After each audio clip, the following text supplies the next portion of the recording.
Ciao a tutti, ho già postato diversi tutorial dove spiego come fare questo, come fare quello, ma ho visto che tra gli utenti ModX e Montage c'è chi non ha proprio idea di dove mettere le mani, a volte neanche per le funzioni più elementari.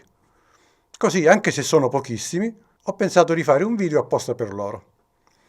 A questi eroi voglio dire una cosa: se cercavate una tastiera facile da usare, vi è andata male, perché parliamo di una macchina potente, complessa, ma piuttosto versatile. Ma non vi arrendete, fra poco vi faccio vedere le funzioni base, trovare i suoni, regolare i volumi, creare le playlist, salvare, eccetera, giusto per cominciare a suonare. Partiamo da zero. Ho messo la tastiera su un supporto. Collego l'alimentatore per poterla accendere. 2 jack, destro e sinistro, per i cavi da collegare al mixer o direttamente alle casse. Il pedale volume. Il pedale sustain. L'interruttore è qui dietro. Accendiamo.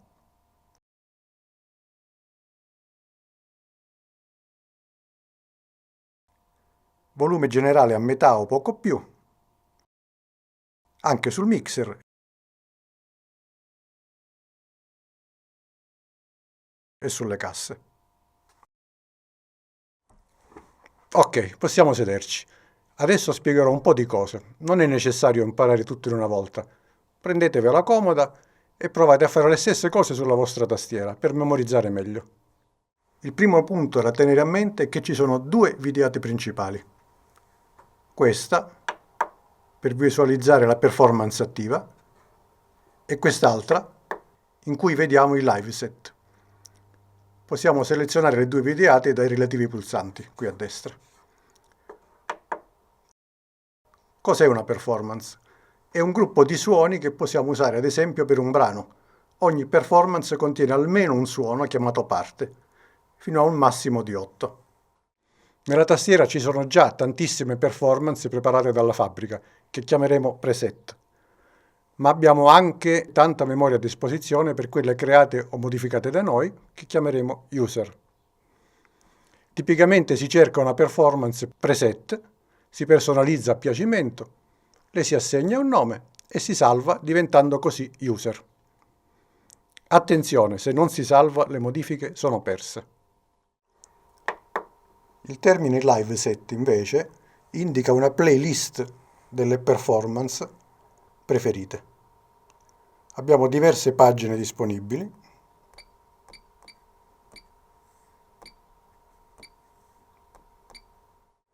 Ogni pagina contiene varie caselle, dette slot. Ognuna può essere vuota oppure contenere il collegamento a una performance, sia preset che user. Normalmente si mettono in ordine di esecuzione, in modo da avere una scaletta dei brani o semplicemente il repertorio.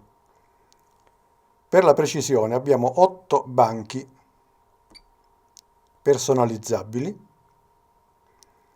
uno fisso preparato dalla fabbrica, preset, e poi eventuali librerie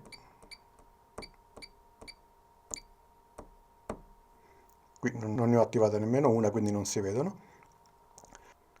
Per ogni banco sono disponibili 16 pagine,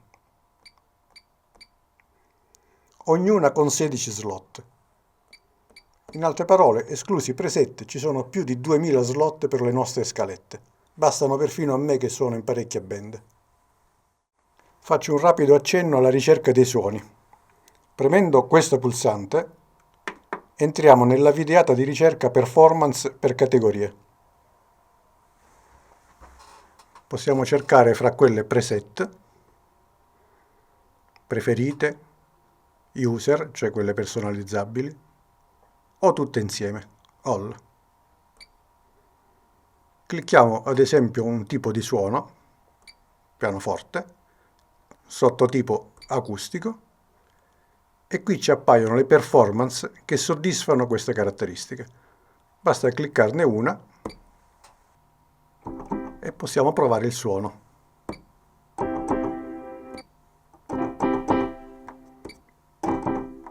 Da qui si vede che l'elenco continua.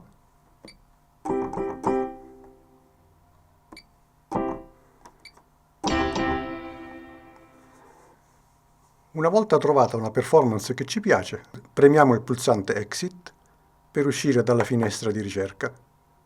Ed ecco la videata della performance scelta.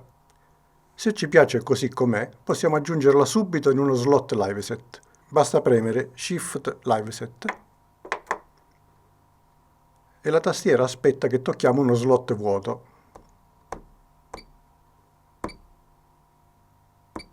Ecco fatto. Per usare un suono salvato nei LiveSet basta toccare lo slot.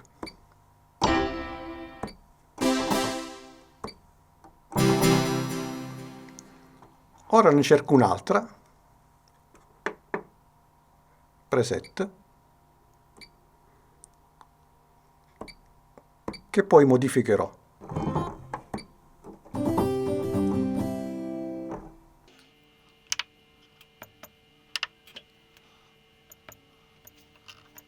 Ecco, giusto qualcosina perché sia diversa dai preset. In questo caso la dobbiamo salvare, perché i preset modificati non possono sostituire quelli di fabbrica. Premo Store, clic su Nuova, mi chiede un nome,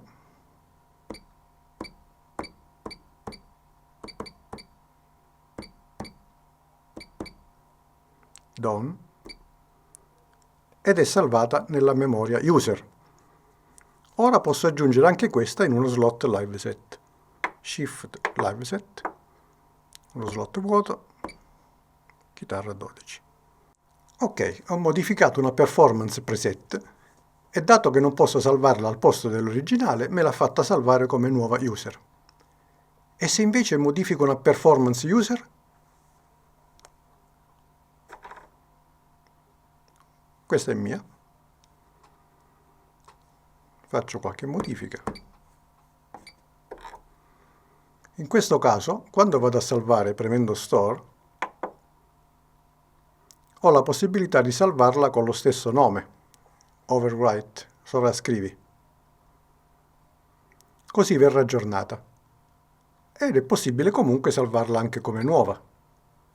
Come abbiamo visto prima, si mette il nome donna e viene salvata come nuova. Di solito comunque si salva con lo stesso nome. Vediamo ora più in dettaglio come è fatta una performance. Abbiamo detto che può contenere fino a 8 suoni, chiamati parti. Questa performance ne contiene una sola. Ce ne sono altre 7 a disposizione, utili se ad esempio volessi usare più suoni nello stesso brano, sia contemporaneamente che in momenti diversi, e posso persino distribuirli in varie aree della tastiera. Ora io voglio aggiungere una parte in seconda posizione. Clicco qui e automaticamente si apre la ricerca per categoria. A differenza di prima, non viene cercata un'intera performance, ma un singolo suono, cioè una parte. La videata di ricerca è comunque molto simile. Però se vogliamo sentire solo il suono da cercare, mettiamo in mute la parte esistente e andiamo nella ricerca.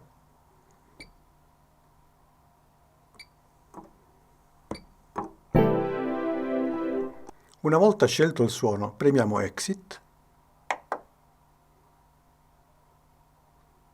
ed eccolo aggiunto. Questo suono è fatto di parecchie parti. Proviamo a metterne uno fatto da una sola parte. Come si fa? Clicchiamo e cerchiamo tra gli attributi Single. Così cercherà soltanto suoni fatti di una sola parte. Exit, una sola parte. Quindi adesso abbiamo un organo, quello che abbiamo cercato ora, e qui abbiamo il suono che c'era prima. Prima di tutto salviamo la performance appena modificata.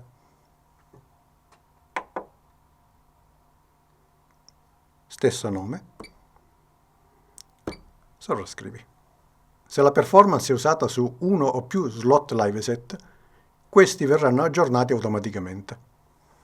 Ora voglio modificare il volume di ogni parte. Sarebbe questo qui, questo numerino qui. Basta cliccarlo e ruotare il disco.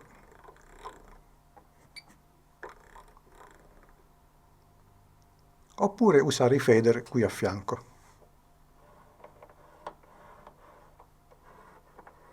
È un piccolo mixer.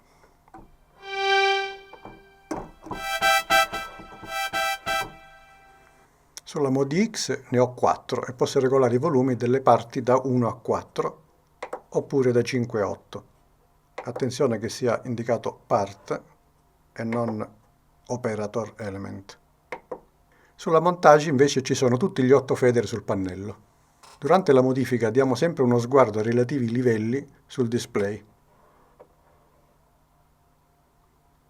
perché la posizione iniziale del fader potrebbe essere diversa da quella che ci si aspetta, proprio perché il volume può essere regolato anche con la rotella.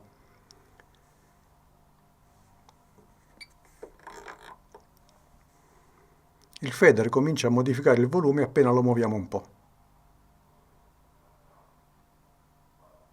impostandolo secondo la propria posizione, e ricordiamoci di salvare quando facciamo delle modifiche.